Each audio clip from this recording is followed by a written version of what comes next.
Buenos días. No hace falta. La verdad es que estamos encantadísimos de estar aquí en Quito, en la Universidad Central del Ecuador. Como ya debéis saber, bueno, me vais a permitir que os hable de tú porque es nuestra forma habitual de dirigirnos a nuestros colegas. Entonces, para establecer esa relación que espero que sea muy cercana, la verdad es que estamos, si me permitís, os hablo de tú. Estar aquí. Sé que para vosotros a lo mejor es un poco extraño, pero es nuestra forma habitual de hablar. Entonces, bueno, pues quería agradeceros a todos vuestra presencia en este curso. Me vais a permitir que vamos a impartir desde la cátedra Santander, Universidad de Alicante, de Transformación Digital. Relación que espero que sea esta es una cátedra institucional de la Universidad de Alicante. Formamos parte de ella 6 profesores de la universidad, de los cuales 4 estamos aquí. Tendréis oportunidad de conocerlos a todos, a Patricia, a Rosana, a Faraón y a mí mismo durante estos días. Y bueno, pues la cátedra tiene como objetivo poner en relación a la sociedad con la tecnología, es decir, hacer que la tecnología empiece a formar parte de la transformación que tiene que haber en la sociedad para estos tiempos en los que nos ha tocado vivir. El curso, cuando nos propusieron realizar un curso y transmitiros lo poco que nos podemos saber y podemos aportaros, pues estuvimos pensando que incluir en ese curso tenemos la suerte de dirigir las tesis de 3 compañeros vuestros de aquí de la universidad, de Gina Mejía, de Doris Meza y de Francisco cuando nos propusieron Valverde y junto con ellos pues decidimos hacer un programa amplio introductorio de los temas en los que estamos trabajando los profesores de la cátedra allí en la Universidad de Alicante. Lo llamamos Taller de Innovación Educativa, una visión de 360 grados. Bueno, lo de la visión de 360 grados pues quiere dar la idea de que vamos a ir viendo una serie de aspectos bastante variados de lo que nosotros hacemos allí en la universidad. Vamos a hablar de temas más de docencia, algunos temas más relacionados con la investigación. Faraón terminará con una charla muy amplia tocando diferentes aspectos. Entonces, bueno, yo espero que estas jornadas sean de interés para todos vosotros, que os sirvan en vuestra labor docente investigadora. Vamos a hablar de temas y sobre todo que sean también el inicio de una colaboración más larga con vuestra universidad a través de iniciativas de este tipo. Bueno, yo espero que los talleres son básicamente introductorios y cualquiera de ellos podría dar lugar a hacer unas jornadas mucho más amplias con más contenidos. Y bueno, pues no descartamos en un futuro pues a través de tener desarrollar alguno de estos temas en más profundidad, los talleres del interés que tengáis para cada uno de vuestros grupos de investigación, vuestros grupos de trabajo. Cualquiera de ellos puede dar lugar a hacer unas jornadas. Bueno, entonces, sin más, para no alargarme demasiado, vamos a empezar con el primero de los talleres. Desarrollar alguno de estos presentado directamente, pero tenéis el nombre ya del interés que directamente si me tengáis presentado para cada uno de vuestros grupos. Y bueno, pues la Universidad de Alicante llevo algo más de 20 años dando clases para no alargarme demasiado. Y el taller que os voy a presentar se llama Escritura de textos académicos y científicos, pues es fruto de la labor de estos años, pues de la experiencia que he adquirido. Y bueno, pues el tema de la escritura es un aspecto fundamental para que podamos transmitir nuestro quehacer diario, tanto si somos puramente docentes y tenemos que escribir textos académicos, como si que somos investigadores y tenemos que transmitir a través de publicaciones nuestros avances y el tema de la escritura, nuestro campo de investigación, entonces es fundamental que sepamos cómo se escribe en este ámbito. Todos sabemos escribir, pero muchas veces hay determinados aspectos muy concretos de la escritura, de este tipo de textos que quizás no conocemos a fondo, y en las primeras experiencias a la hora de publicar, pues a veces no son todo lo buenas que deberían. Por aquí hemos pasado todos. Fundamental que no conozco a nadie que su primer artículo fuera publicado y tuviera hay determinados aspectos muy increíble y además tuviera muchísimas citas. Todos hemos empezado con pequeños artículos que normalmente nos han rehecho de arriba abajo, nos han revisado y poco a poco pues hemos ido aprendiendo cómo se hacía. Por aquí hemos pasado todos. Mi objetivo aquí era recoger de una manera organizada y más o menos formal pues esta experiencia adquirida durante estos años. Esto no se trata, no es una... La escritura no es una ciencia tan exacta como puede ser la matemática, la estadística, las finanzas, donde bueno, pues hay una serie de métodos muy establecidos y es muy fácil recoger, relativamente fácil, de una manera organizada, decir si una cosa está bien hecha o está mal hecha. Pues esta experiencia de estudio estadístico sabemos si el estudio estadístico está bien o está mal. Aquí la escritura no tenemos una fórmula exacta, pero yo voy a tratar de dar esos pequeños consejos, esos pequeños aspectos que nos puedan ayudar a mejorar a la hora de establecidos y de escribir para luego tener éxito en la publicación. Bueno, pues sin más, pues esta experiencia de estudio estadístico sabemos si el estudio estadístico está bien o está mal. Aquí la escritura no tenemos una fórmula. Es que tenéis el teclado de aquí, pero yo voy a tratar de dar esos pequeños consejos y me armo un pequeño lío. Aspectos que puedan ayudar a mejorar mejor a la hora de establecidos y de escribir para luego tener éxito en la publicación. Bueno, pues sin más, pues los objetivos del taller, como ya he adelantado, son básicamente conocer algunas claves para escribir textos académicos y científicos, sobre todo con la intención de que sean claros y potentes. Es decir, va a primar la claridad de la transmisión de las ideas y, sobre todo, despertar la curiosidad en la persona que lo está leyendo. Pues los objetivos del taller, vamos a tratar de reescribir algún documento que tengáis en proceso de escritura con la intención de que podáis maximizar, sobre todo con la intención de que sean claros y potentes. Cuando Ina muy amablemente instaló el Moodle del curso, donde tenéis los materiales que hemos ido dejando los 4 profesores, os comenté, pusimos una nota de aquel que estuviera interesado en que se le reescribiera o se le revisara un texto que hubiera escrito, pues que lo aportara. No sé si habéis traído algún texto para reescribir, instaló algún texto vuestro del curso que queráis revisar. Sí, parece que sí que hay alguno, ¿no? Bueno, luego haremos trabajo en grupo y entonces en la parte, sabéis que el curso vamos a dar 4 horas aquí presenciales de esta parte, pero luego hay una serie de horas no presenciales que serán las que serán de trabajo de cada uno de vosotros para hacer precisamente esa revisión. Bien. Si tenéis alguna duda, cualquier cosa, interrumpidme si hay algún problema. Bueno, luego quiero que esto sea un diálogo, que sea un monólogo. Bueno, tenéis alguna cosa que queráis comentar de esta parte, pero luego hay una serie de horas. Bueno, pues empezamos viendo algunos aspectos previos antes de entrar puramente en materia para hacer precisamente esa revisión. Supongo que la mayoría de vosotros conocéis cuál es el ciclo si tenéis siguen en las publicaciones académicas y científicas, particularmente, sobre todo, en las científicas.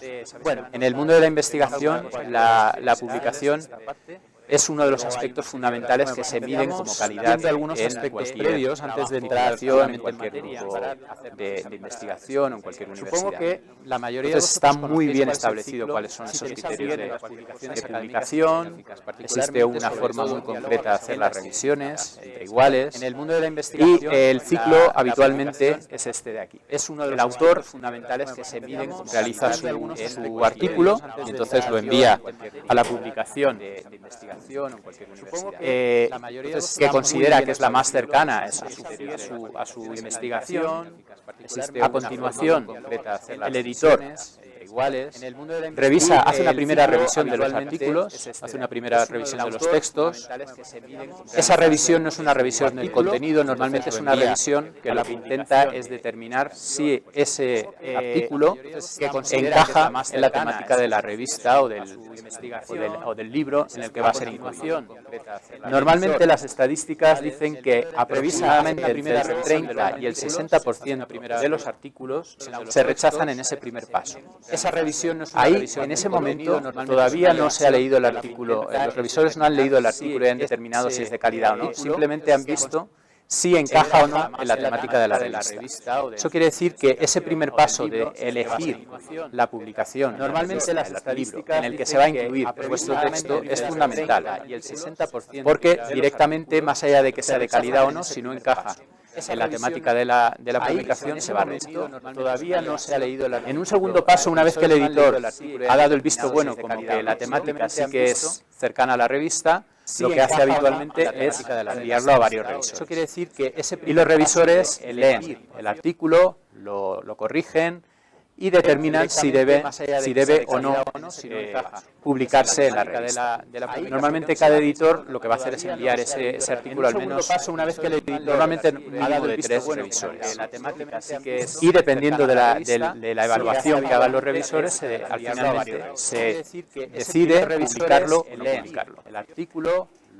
Puede haber muchos puntos de vista, porque cada revisor pues, lo va a analizar desde su punto de vista, entonces es un poco complicado saber pues, cómo va a resultar el artículo hasta que no tengas las revisiones de los revisores de la Normalmente si todos los revisores coinciden en que ese artículo es de calidad, pues el editor le dará el visto bueno, propondrá quizás algún cambio y lo mandará a publicar.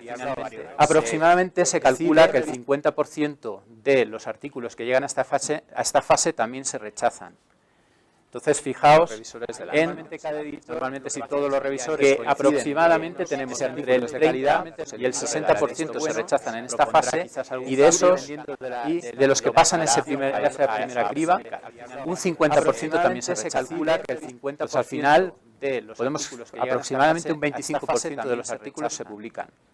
Fijaos que es una competencia importante.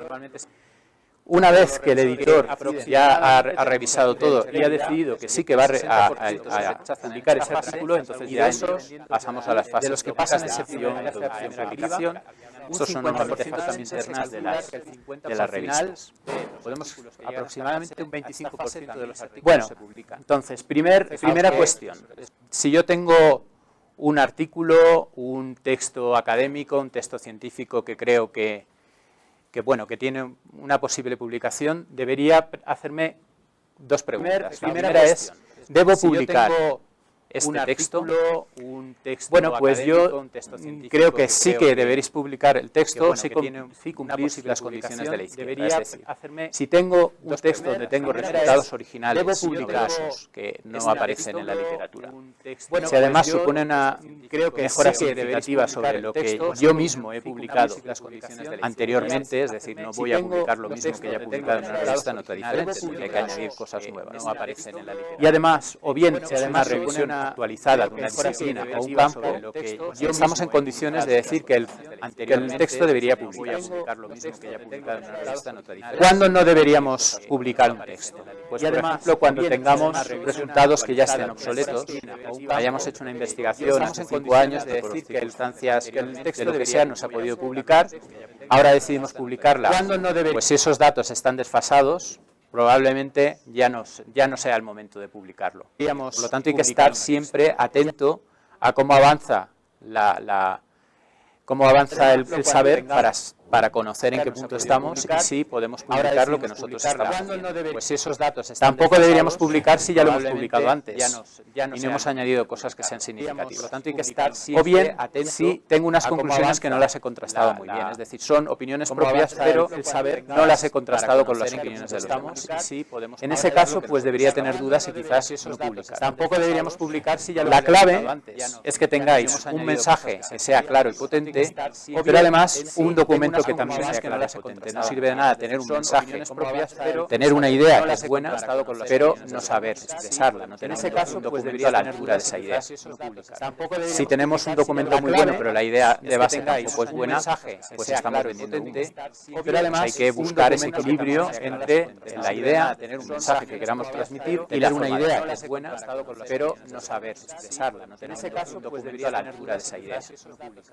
Si tenemos un documento un documento, que es la parte en la que nosotros nos vamos a centrar, en cómo suponiendo que ya tenéis la idea que vais a publicar, cuando vamos a transmitir a través de un documento, ¿qué significa que el documento sea claro y potente? Primero, que presente un mensaje que sea útil, que sea claro, es decir, que no lleve a confusión y además que despierte la emoción del que lo está leyendo, que vais a publicar dentro del ámbito, lógicamente, en el que estemos publicando. Probablemente un estudio muy sesudo sobre estadística no le interesará a una persona que se dedica a vender zapatos en una zapatería, pero a la comunidad científica probablemente se le interese. Entonces, dentro del ámbito en el que estemos, debemos procurar que cumpla esas condiciones.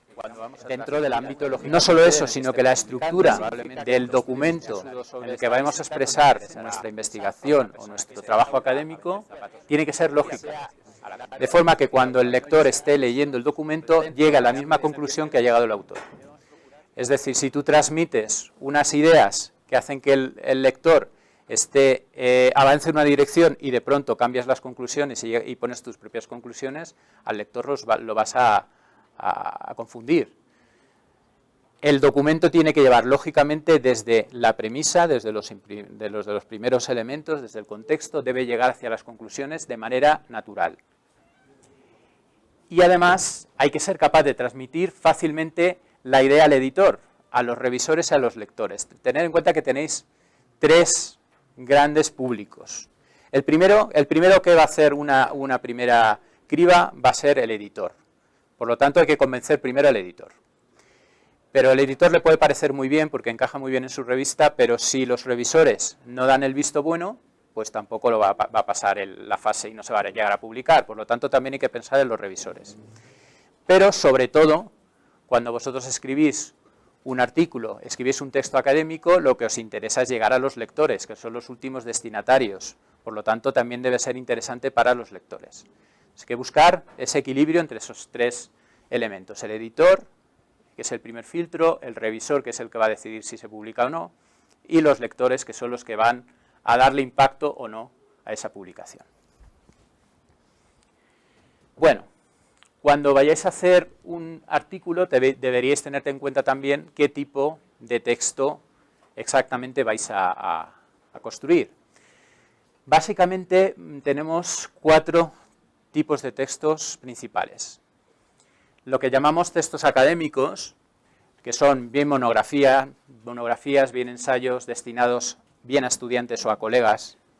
Podéis hacer un libro sobre vuestra investigación o sobre esta labor en clase, destinado a compañeros que quieran conocer cómo hacéis vosotros las cosas, o apuntes de una asignatura, por ejemplo, destinado a vuestros estudiantes. En esa categoría entrarían todo lo que son textos académicos. Ahí realmente no hay una aportación en cuanto a investigación, lo que hay básicamente es un texto de transmisión de ideas. El otro gran grupo de publicaciones posibles son los artículos de investigación. Ahí lo que tenemos es una investigación completa. Deberíamos preguntarnos, el primero deberíamos preguntarnos si conozco bien el tema y tengo una opinión bien fundada. Normalmente uno no escribe de un tema que no conoce, debería conocer bien el tema. En el caso de los artículos de investigación debería preguntarme si la investigación que llevo hecha es suficiente para escribir un artículo de investigación completo. Normalmente estos artículos en una revista estándar pues tienen entre 15, 20, 25 páginas, es decir que son artículos relativamente extensos. Entonces tenemos que tener una publicación con resultados importantes, No vamos a llenar de palabras vacías 25 páginas. En algunos casos lo que tenemos es una idea que todavía no la tenemos totalmente desarrollada, pero consideramos que es muy interesante y lo que no queremos es perder mucho tiempo en escribir un gran artículo por si algún colega pues se nos adelanta en esa idea y lo que queremos es directamente publicar muy pronto. En ese caso deberíamos intentar una comunicación corta. Una comunicación corta es lo que normalmente se presenta en algunas revistas y sobre todo en los congresos y conferencias. Se presentan publicaciones mucho más cortas, estamos hablando a lo mejor entre 8 y 10 páginas como mucho, donde no desarrollas todo una labor de investigación, sino un aspecto concreto de tu investigación. Entonces, es una buena oportunidad para lanzar una piedra, para lanzar un mensaje inicial novedoso y ver cómo responden el resto de tus colegas. Y en ocasiones también puedo hacer lo que se llama una revisión, lo que se llama un estudio de la literatura. En ese caso yo no aporto nada mío, sino lo que hago es dedicarme a buscar lo que han escrito todos los autores, o todos los autores que conozca, sobre ese tema, y desarrollar todo un estudio, un estado del arte, de un determinado aspecto. En ese caso la labor no es de aportar nuevas ideas, sino de revisar las de los demás y ponerlas todas juntas. Esos artículos son muy costosos de realizar, pero luego la contrapartida es que suelen ser muy citados, es decir, son artículos que tienen mucha repercusión, porque cuando uno quiere conocer un tema, lo primero que hace es buscar las revisiones de ese tema. Entonces, normalmente se llega mucho, a vuestros colegas vais a llegar mucho si hacéis una revisión. Hacer una revisión no es fácil, yo no lo aconsejaría como primer trabajo, como primera experiencia, pero cuando tengáis una cierta experiencia puede ser interesante, ¿vale? Nuestros doctorandos saben lo que es hacer una revisión y es un trabajo arduo, ¿verdad, Francisco? Pero bueno, en cualquier caso en un futuro, cuando tengáis un tema muy concreto, sí que es muy interesante hacer este tipo de cosas. He descubierto que la pantalla está activa. Bueno. El primer aspecto que cuando ya tenemos claro que sí que podemos publicar, qué tipo de publicación, qué tipo de artículo podemos hacer, deberíamos elegir el medio adecuado, es decir, qué revista, qué libro, qué congreso. Hay que fijarse muy bien en los objetivos que tiene esa publicación, porque ese es el primer paso, que eso es lo primero que revisa el editor. Si cumplimos o no cumplimos los objetivos. Si no cumplimos los objetivos, directamente lo va a rechazar. Entonces, no intentéis publicar algo en una revista, por muy prestigiosa que sea, si es de un tema que no es el vuestro. Quizás es un tema a lo mejor cercano, pero es preferible buscar aquella revista que realmente esté interesada en lo que vosotros podéis aportar. El alcance. La revista deberíamos buscar que tenga un alcance lo más amplio posible. También depende, si estáis haciendo un artículo sobre docencia circunscrita a la situación en el Ecuador, por ejemplo, pues lo lógico es que busquéis una revista nacional. Probablemente no sé, a un investigador de Singapur, pues no sé si la experiencia le resultará demasiado interesante. Si hacéis un artículo, por el contrario, que es muy extenso, que se puede aplicar en cualquier sitio, en cualquier ámbito, buscar en ese caso una publicación internacional. Con la contrapartida, ya lo sabréis, que hay que escribirlo en inglés. ¿Cómo estamos aquí de inglés? ¿Bien? Vale, eso está muy bien. Ver qué tipo de artículos acepta, porque no todas las revistas aceptan todos los tipos de artículos. Hay algunas que están especializadas en revisiones, otras en comunicaciones cortas, entonces buscar cuál es la más adecuada. Lectores potenciales, es decir, si por ejemplo es una revista, si sois, aquí hay bastante gente creo que de finanzas, ¿verdad? ¿No? Bueno, de la Facultad de Económicas, ¿no? De Ciencias Económicas, y también de Ingeniería. ¿Hay alguien de la rama más de letras? Por aquí. Bueno, estáis un poco mezclados, ¿no? Bueno, pues las revistas tienen sus lectores potenciales. Seguro que en vuestra rama vosotros leéis básicamente publicaciones de determinadas editoriales, de determinados contextos.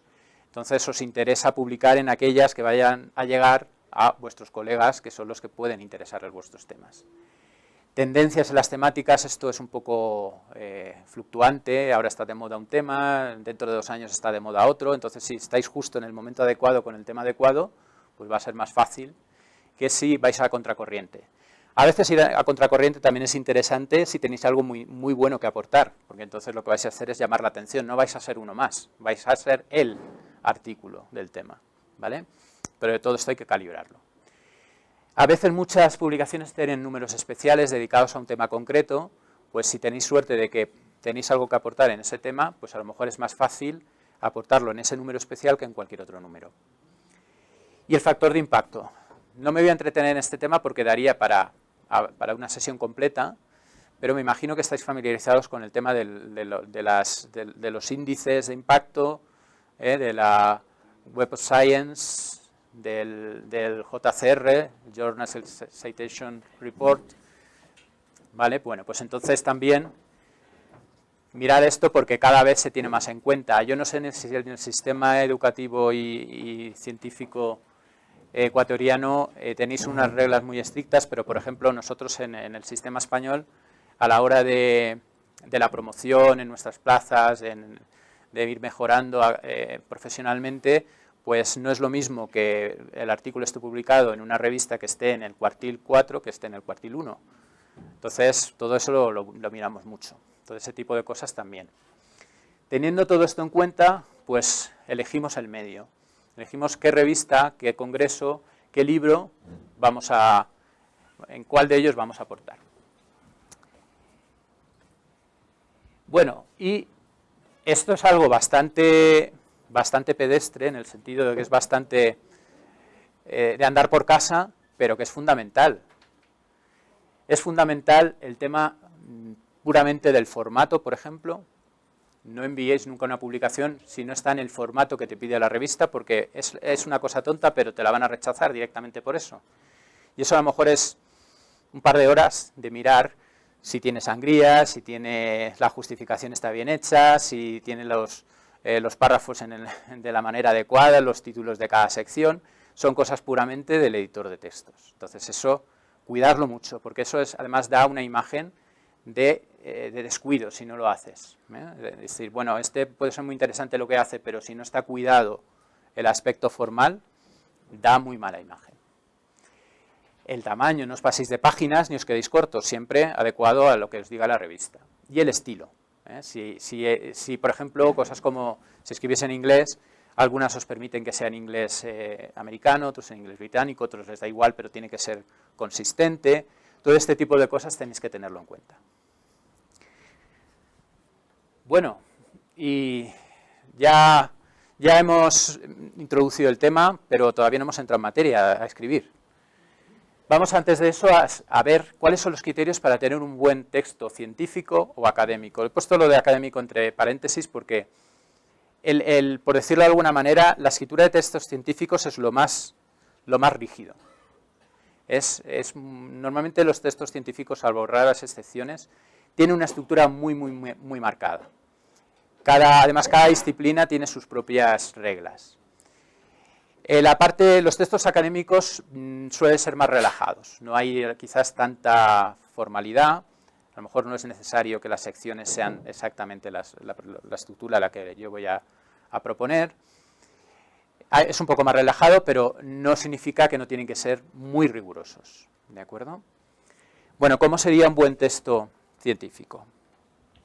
Bueno, pues yo lo que os voy a hacer es proponeros una estructura más o menos estándar para un texto de este tipo.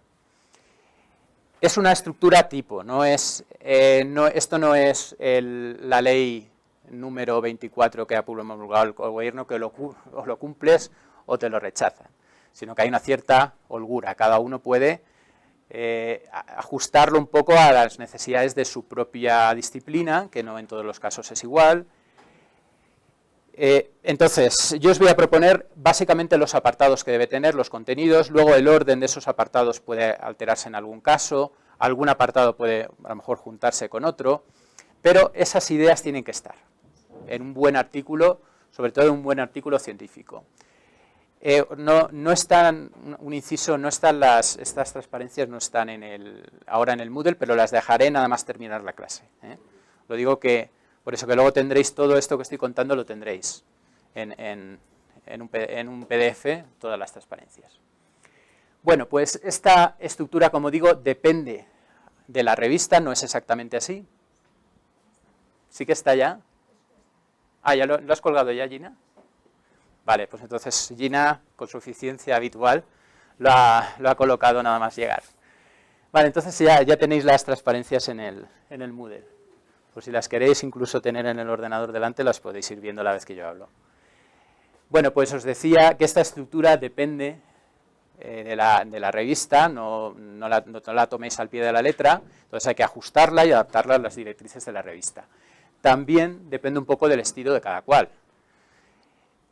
Yo lo que sí que aconsejo es innovar solamente cuando os sintáis seguros y además consideréis que la estructura que vais a proponer facilita la comprensión. Normalmente los artículos, cuando uno empieza a escribir, los artículos siempre tienen una estructura muy marcada, porque cuando uno no está seguro, lo mejor es seguir por decirlo de alguna manera, el ABC de las publicaciones. Cuando uno ya tiene mucha experiencia, entonces sabe dónde puede innovar. Entonces, en la medida de que vayáis adquiriendo esa experiencia, pues podréis decidir que esa estructura no os va y que queréis cambiar algo, ¿vale? Pero básicamente todos esos aspectos tienen que estar. Y una cosa importante es que esta es la estructura del artículo cuando está escrito, y por lo tanto la estructura del artículo cuando el lector accede a él. Pero ese no es el orden de escritura, esto sí que es fundamental. No es el orden en que vosotros vais a escribir el artículo. De hecho, normalmente el principio y el final es lo último que se escribe, y es la parte central la que se empieza por escribir, ¿de acuerdo? Entonces vamos a ir revisando primero cada uno de los elementos y luego os propondré una forma de escribir. Es para que al final quede esa estructura, pero no en ese orden. Bueno, el tema del título.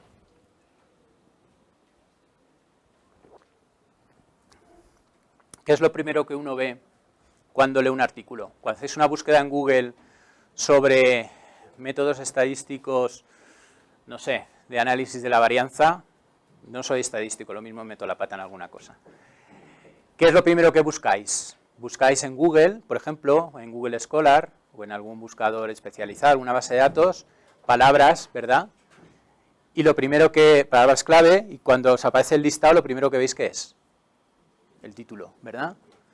El título es la tarjeta de presentación del artículo. Yo diría que el título es quizás el 70% del artículo. Fijaos, una cosa que son máximo normalmente de 10-12 palabras, es el 70% del artículo. Es lo que va a hacer que el artículo se lea o no se lea. Si vosotros leéis un título que es indescifrable, que no se entiende, o un título que es tan vago que no aporta nada, lo más probable es que ni siquiera abráis el artículo para leerlo. Entonces, lo fundamental, el primer aspecto fundamental es el título. Debe atraer la atención del lector. Procurar que no sea un título demasiado aburrido, pero tampoco es un chiste, ¿vale? No se trata de llamar la atención del lector porque parezca divertido. O sea, tiene que ser serio, tiene que ser riguroso, pero de alguna manera tiene que provocar las ganas de leerlo por parte del lector. Debe ser conciso y directo. Estamos hablando de un número muy limitado de palabras. Y en ese número limitado de palabras tenéis que transmitir la idea clara de lo que representa vuestro artículo. Por lo tanto, tiene que ser muy conciso, hay que elegir muy bien las palabras, para que no haya palabras superfluas, para que no haya cosas que desvíen la atención de lo importante, y debe ser muy directo. Buscar siempre las palabras cortas, las palabras claras, las palabras que indican una idea, evitar los circunloquios, las construcciones muy forzadas, etc. Debe ser informativo del contenido y ajustado a él. Nunca pongáis un título que no informe del contenido, ¿vale? Hay títulos, seguro que aquí pasa igual que en España. Muchas veces leéis un artículo en un periódico y luego cuando leéis el artículo no tiene nada que ver con el título. ¿Nos ha pasado? Eso pasa mucho en los periódicos, porque los periódicos lo que quieren es vender el titular. Entonces, poco menos les da casi igual. Son sensacionalistas, efectivamente, casi les da igual el contenido, lo que quieren es la venta a través de ese título. A ver, vosotros tenéis que llegar a la venta, pero sin engañar a nadie, ¿vale? No estáis escribiendo un periódico sensacionalista, entonces hay que buscar un título que informe sobre el contenido, eso sí que es fundamental, y que se ajuste a él, es decir, que no engañe, porque muchas veces uno encuentra un título que parece que va a resolver un problema y cuando lo has leído no lo ha resuelto en realidad, simplemente ha dado, pues a lo mejor una opinión sobre él. Entonces, si es una opinión, que quede claro que es una opinión. Si es un método de resolución de no sé qué historia, pues que quede claro que es un método de resolución. ¿De acuerdo? Debe ser identificativo de la principal aportación y del objetivo. Normalmente un artículo cuenta muchas cosas, en el título no se puede resumir todo. No elijáis aquello que sea superfluo, elegid lo que es principal, lo que es fundamental en vuestro artículo. Luego, muy importante, a la hora de escribir el título, no utilicéis acrónimos, no utilicéis siglas, salvo que sean siglas muy, muy, muy claras y muy extendidas. Por ejemplo, si hago un estudio sobre si se han cumplido determinadas metas que ha marcado un informe de la UNESCO, pues la UNESCO es un nombre, es un acrónimo en realidad, pero es un nombre suficientemente conocido. Ese sí que lo podéis utilizar. Ahora, si yo hablara, no sé, sobre las ATPs, ¿qué son las ATPs? Pues no lo sé. No hablaré de eso, un acrónimo que no es conocido, ¿vale? No incluyáis nunca acrónimos. Ni jerga demasiado técnica o demasiado general.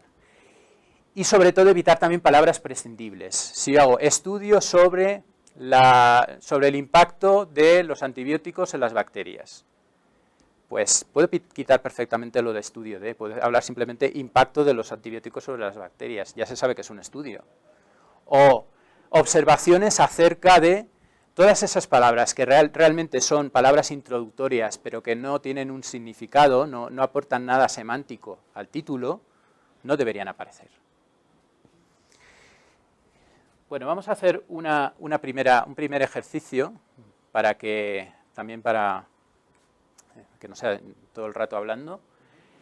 Vamos a ver este título que tiene un poco que ver con lo que acabo de adelantar. Por ejemplo, este título es para un artículo. ¿Aquí hay alguien de medicina o de biología o algo de eso? Bueno, pues tú a lo mejor conoces mejor de lo que vamos a hablar. Pero aunque sea de un tema muy concreto que la mayoría no domináis, seguro que el título podéis sacarle partido. Este título es Observaciones preliminares sobre el efecto de algunos antibióticos en diversas especies de bacterias. Bueno, parece que podría ser interesante. ¿Ahí hay alguna palabra superflua, por ejemplo? Observaciones preliminares. Yo directamente quitaría hasta aquí. Empezaría por efecto de algunos antibióticos en diversas especies de bacterias. Mucho más corto, pero exactamente dice lo mismo. Incluso diversas se puede eliminar, efectivamente. La palabra algunos es muy grande.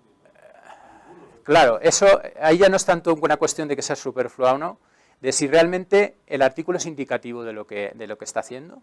Este artículo podría ir sobre cualquier antibiótico, sobre cualquier especie de bacteria, sobre cualquier efecto. ¿Veis que es un título totalmente genérico? Esto más que un artículo podría ser un tratado de 5.000 páginas. ¿Sí o no? Tú lo sabes muy bien, ¿a que sí? ¿Vale? Entonces, ese título no puede ser para un artículo científico. No.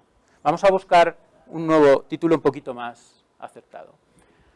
Acción de los antibióticos sobre las bacterias. Bueno, hemos eliminado un montón de palabras y estamos diciendo lo mismo. ¿Sí o no? Hemos ganado en concisión. Lo que no hemos ganado todavía es en precisión, exactamente, esa es la palabra. ¿Vale? Entonces este ha mejorado, es más corto, pero aún así todavía es malo. Y este otro, acción de la streptomicina sobre Mycobacterium tuberculosis. Hombre. Vale, quizás un tema de formato, la cursiva, porque está en latín. De acuerdo. Este es mucho más claro. Pues probablemente para los que no somos médicos ni de la rama de la biología, no nos dice gran cosa, pero sí que podemos identificar que estamos hablando de algo mucho más concreto, ¿verdad? Aún así todavía se puede concretar más. Fijaos en este título. Inhibición del crecimiento de Mycobacterium tuberculosis por la streptomicina. Aquí estamos hablando de la acción, pero no estamos concretando qué tipo de acción. Las acciones de ese antibiótico pueden ser muchas sobre esa bacteria. Aquí estamos hablando ya de la acción concreta. Estamos centrándole en la aportación concreta que tiene ese medicamento sobre esas bacterias. Este título, fijaos que es muchísimo más claro que cualquiera de los anteriores. Da una información totalmente concreta. Si tú estás buscando acciones del tema de la inhibición del crecimiento sobre esa bacteria, sobre otras, lo vas a encontrar mucho más fácil. Entonces, a la hora de escribir un título, tenéis que emplearos a fondo con ese tema, ¿vale? Porque es fundamental que captéis la esencia del artículo en una frase, eliminando todo aquello que es superfluo. Fijaos que aquí no hay ni una sola palabra, salvo los artículos, las preposiciones, que no tengan un significado importante y que nos indiquen cómo es el artículo. Inhibición, crecimiento, el nombre de la bacteria y el nombre del antibiótico. Está clarísimo. ¿Lo veis? Bueno, todos estos ejercicios están sacados de un libro muy interesante que tenéis en el listado de bibliografía, que habla precisamente sobre cómo escribir artículos. Entonces yo os lo recomiendo. Hay una edición en inglés bastante nueva y hay una edición también en castellano, un poquito más antigua, pero que aún así sigue estando vigente, entonces podéis leerla en inglés o en castellano. Bueno, pues ahí tenéis un ejemplo muy claro de cómo conseguir que un título se convierta en algo mucho más concreto. ¿Tenéis alguna cuestión? Sí. Esa sería el título final, ¿no es cierto? Sí. Pero creo que ahí sí sería necesario indicar que son todavía hallazgos preliminares. Vale. Me parece, porque ya cuando publicas Sí. ese título ya serían las preliminares, porque uno es cuidadoso cuando algo es preliminar. Claro, efectivamente. Sí. Esto en realidad, a ver, esto es un ejercicio, no es un artículo real, es un ejercicio. Eso, a ver, el título no es algo automático, es decir, cuando uno elige un título está poniendo algo de sí mismo en ese título. Entonces todo dependerá de, en tu caso, cuando vayas a escribir el título, qué es lo que quieras transmitir. Si para ti es importante transmitir que esto es un estudio preliminar, ¿vale? Pues entonces a lo mejor tendrías que hacer, ahí sí que cabría ponerlo de estudio preliminar, porque ahí la palabra preliminar sí que es importante, ¿vale? En este caso, bueno, pues el autor ha decidido que lo importante no era ese estudio, la parte preliminar, sino las acciones que conseguía. Por eso esto es algo totalmente personal y depende de lo que tú quieras transmitir. Pero lo importante es que tú seas crítico contigo mismo y cuando escribas el título decidas si todo lo que has puesto es significativo o no lo es. Y si si identificas alguna cosa que en realidad no es tan importante y te has dejado fuera algo que sí que era importante, pues deberías reescribir el título para elegir las palabras concretas y más importantes. ¿Vale? Una consulta, ¿necesita usted ahí temporalidad? Pues de nuevo es lo mismo, depende de lo que tú quieras transmitir. Por ejemplo, si fuera importante por ejemplo, el tiempo de crecimiento de esa bacteria, pues a lo mejor tendríamos que poner inhibición del crecimiento en las primeras etapas, o inhibición de las primeras etapas de crecimiento de la bacteria, o efectos a largo plazo, efectos a corto plazo, efectos en las primeras 25 horas. Depende de lo que tú quieras transmitir. ¿Vale? No tenemos el artículo delante, no podemos juzgar si realmente el título es acertado o no. Este ejercicio, más que tratar de ver si el título era acertado para el artículo, lo que quería era ilustrar cómo eliminar cosas que no son importantes, que son superfluas, y cómo hacer que los títulos sean mucho más concretos. ¿De acuerdo? ¿Sí? Vamos a pasar al siguiente aspecto y después de eso vamos a hacer un ejercicio, vais a hacer vosotros y lo vamos a ver en clase. El tema de los autores. Bueno, este es un tema, no es importante a la hora de la claridad del artículo, pero suele levantar bastantes ampollas a la hora de elegir quién va a estar en un artículo, sobre todo cuando es un trabajo de un equipo de personas. Me imagino que no sois ajenos a esto, estáis trabajando en equipo la mayoría de vosotros, y cuando tenéis que publicar un artículo, hay determinadas personas que tenéis muy claro que tienen que aparecer porque son los autores, pero luego hay gente que ha colaborado en ese estudio de una manera lateral, secundaria, debe estar como autor, debe no estar. Bueno, pues aparte de temas puramente de estrategia de los grupos, que eso ya pues dependerá de cada uno, por decirlo de alguna manera, para ser honesto, deberíais tratar de fijar un orden muy concreto de los autores y quién debe estar y quién no debe estar. Estas serían las reglas generales, luego las tendréis que adaptar a las circunstancias propias de cada grupo. En principio, el tema del orden. Salvo que haya una indicación contraria de, por ejemplo, si es unos resultados de una tesis, pues que el director de la tesis decida que deba ser otro el orden, por las razones que él tenga. O bien la revista indique, por ejemplo, que los autores tienen que ir en orden alfabético de apellido, y entonces ahí tampoco hay mucho que discutir. Si decidís vosotros el orden, normalmente el orden más habitual es el siguiente.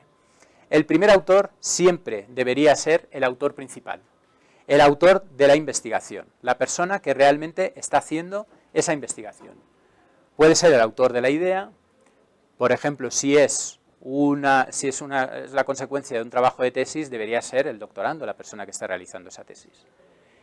Si es un equipo de trabajo, pues debería ser la persona que ha llevado la voz cantante en esa investigación, el principal, el que ha hecho los aportes principales, ¿vale? El último siempre debería estar el director de la investigación, aquella persona que no está haciendo directamente la investigación, pero que de alguna manera es el que decide, el que da las directrices principales de cómo debe hacerse esa investigación. Esto cuando estéis haciendo un trabajo, por ejemplo, de tesis es muy claro. Normalmente el doctorando es el primero y el director de tesis es el último. Cuando es un trabajo en un equipo grande, donde no hay esa jerarquía, a veces es más complicado, pero normalmente siempre hay una persona que de alguna manera está dirigiendo la investigación, que realiza alguien en particular. Entonces, esa persona que dirige debería ser la última y esa persona particular que realiza esa investigación concreta debería ser la primera. Y en medio, todos los demás. ¿Con qué criterio? Normalmente, los primeros autores, cuanto más al principio, más aportes han tenido a esa investigación, cuanto más al final, menos aportes. Pero bueno, esto también ya os digo que no hay una regla totalmente escrita. Tampoco intentar que tampoco haya demasiados autores. A ver, si un artículo lo han escrito 10 personas y los 10 son imprescindibles, tienen que estar los 10. Ahora, si lo han escrito entre 3 y hay 5 personas más que han aportado alguna cosita, pero no son fundamentales en la investigación, o hay 2 que no han participado para nada, pero necesitan, no sé, tener una publicación más para poder promocionar o lo que sea, eso deberíais evitarlo, ¿vale?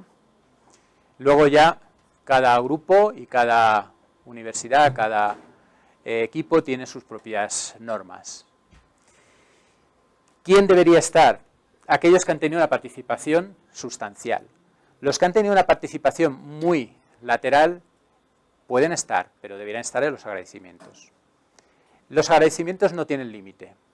A ver, no vais a agradecerlo a toda vuestra familia y todas estas cosas, ¿no? Como si estuvieran dando un Oscar. Pero no hay problema en que pongáis a todos los miembros del equipo que han participado de alguna manera. Si hay alguna persona externa que os ha facilitado algún material, todo eso se puede poner en los agradecimientos sin problema.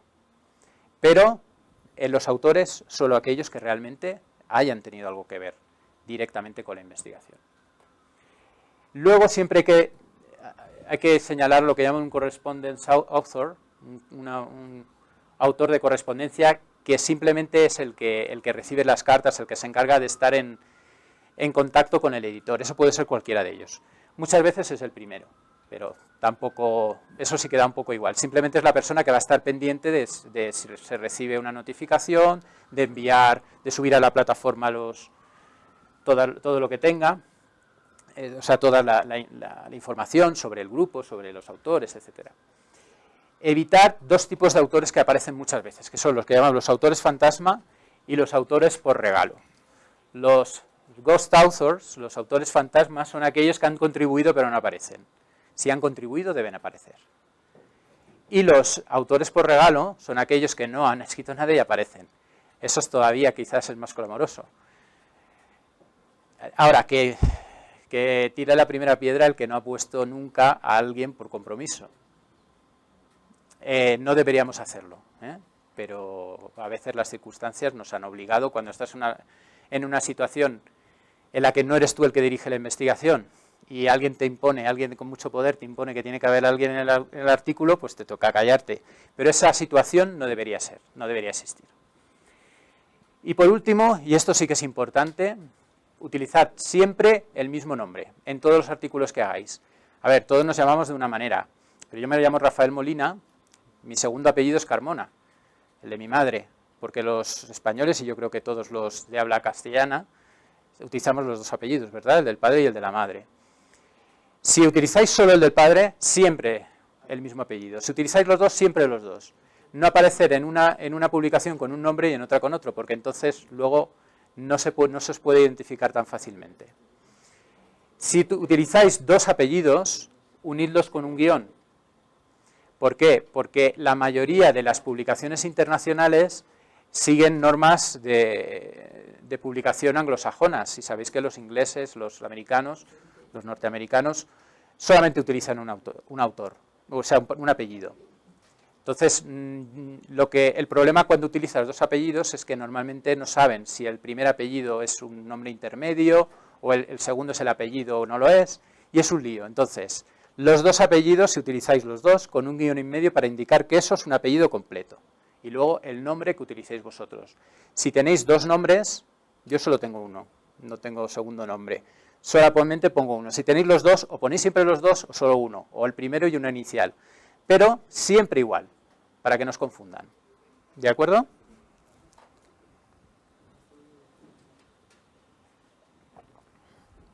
Bueno, vamos a hacer ahora, el resumen. Sí, antes de pasar al siguiente tema. El resumen. Lo primero que aparece cuando abrís un artículo es un resumen. Ese resumen lo que hace es explicar en pocas palabras qué es lo que vais a aportar. ¿Cuántas veces habéis leído un resumen, os ha resultado interesante y luego el artículo no tenía nada que ver con el resumen? A mí me ha pasado muchas veces. ¿No os ha pasado nunca? Dices, ¿qué artículo más interesante? Cuando lo terminas de leer dices, ostras, esto no tiene nada que ver con lo que me habían adelantado en el resumen. Bueno, pues evitad eso, porque eso es muy... a vosotros como lectores os molesta, a mí como lector me molesta. Entonces yo debo evitar que mis lectores se molesten conmigo porque les he engañado de alguna manera en el abstract. Bueno,